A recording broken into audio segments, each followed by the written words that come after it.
Assalamualaikum warahmatullahi wabarakatuh. Perkenalkan, nama saya Dwi Cahyaningrum dari Pendidikan Kimia Universitas Islam Negeri Syarif Hidayatullah Jakarta. Saya akan membuat video untuk tugas Kapita Selekta 2 mengenai video pembelajaran bahasa. Saya mengambil antasida sebagai obat mah dalam lambung dengan dosen pengampu Bapak Tony Veronica. Antasida sebagai obat mah dalam lambung. Antasida digunakan untuk menetralkan asam lambung karena antasida ini bersifat basa dan lambung ini bersifat asam karena ada cairan asam lambung. Sehingga asam bertemu basa maka akan ada reaksi asam basa. pH-nya akan sedikit meningkat. Kita tahu bahwa prinsip reaksi kimia di mana reaksi bisa lebih cepat terjadi karena adanya kenaikan suhu, perluasan atau luas permukaan semakin besar. Jika antasida ini dikonsumsi, maka kita tidak bisa menaikkan suhu karena mengikuti suhu tubuh. Tetapi dalam prinsip keduanya, luas permukaan besar, dalam arti partikelnya semakin kecil, maka reaksinya akan mudah terjadi. Maka dari itu, jika mengkonsumsi antasida ini sebagai obat mah harus dikunyah terlebih dahulu supaya si efek dari obat itu akan lebih mudah terjadi. Kemudian antasida merupakan kombinasi dari berbagai senyawa dalam bentuk garam seperti Ca, Mg, dan Al sebagai zat aktifnya. Antasida ini mengurangi asam yang mencapai duodenum dengan menetralkan asam yang ada di lambung.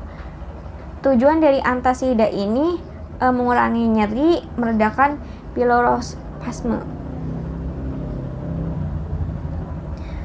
Kemudian antasida mungkin merupakan cara bagus untuk mengatasi mah. Solusi untuk menetralisir asam lambung dan mengatasi nyeri lambung. Karena kita tahu tadi antasida ini memiliki tujuan dapat mengatasi nyeri.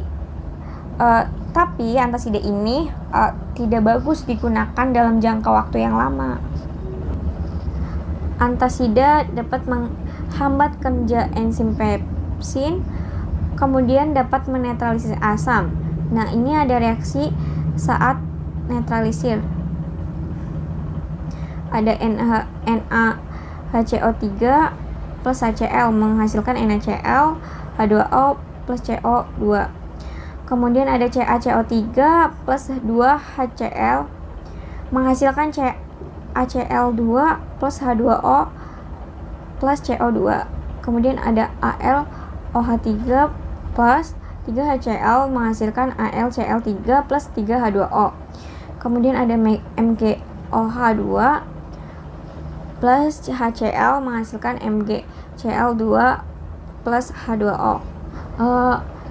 Yang pertama itu ada sodium bikarbonat. Ini ion bikarbonat ini menetralkan konsentrasi ion hidrogen dan meningkatkan pH darah dan urin. Kemudian kalsium karbonat, garam kalsium sebagai antasida ini menetralkan keasaman lambung sehingga terjadi peningkatan pH lambung. Dan duodenum menghambat aktivitas proteolytik peptik jika pH-nya meningkat lebih dari 4. Kemudian ada aluminium hidroksida. Ini mekanisme aksi menetralisir hidroksida dalam lambung untuk membentuk AlCl3 plus H2O garam. Kemudian ada magnesium hidroksida. Nah, ini meningkatkan evakuasi usus dengan menyebabkan retensi osmotik cairan yang mengalami distensi usus dengan meningkatkan aktivitas peristatik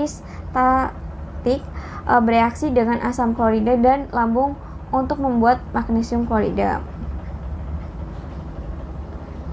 Kemudian cara kerja antasida ini secara langsung akan menetralkan keasaman, meningkatkan pH, atau cara reversibel mengurangi atau menghalangi sekresi asam lambung oleh sel yang mengurangi keasaman di lambung.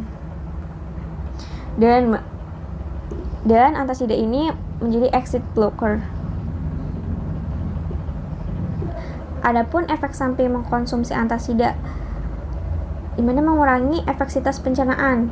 Nah, bila tidak ada asam lambung yang cukup, maka protein dan vitamin dari makanan akan masuk ke lambung, tidak dapat diserap dengan baik sehingga dapat menyebabkan kekurangan gizi. Kemudian adanya antasida dengan memblokir sistem asam lambung dapat menurunkan sistem pertahanan alami dari lambung, menyebabkan tubuh ini dapat mudah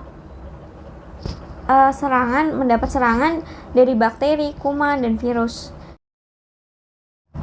Sebelum kita membahas lebih lanjut mengenai basa, saya akan menjelaskan definisi secara umum basa itu.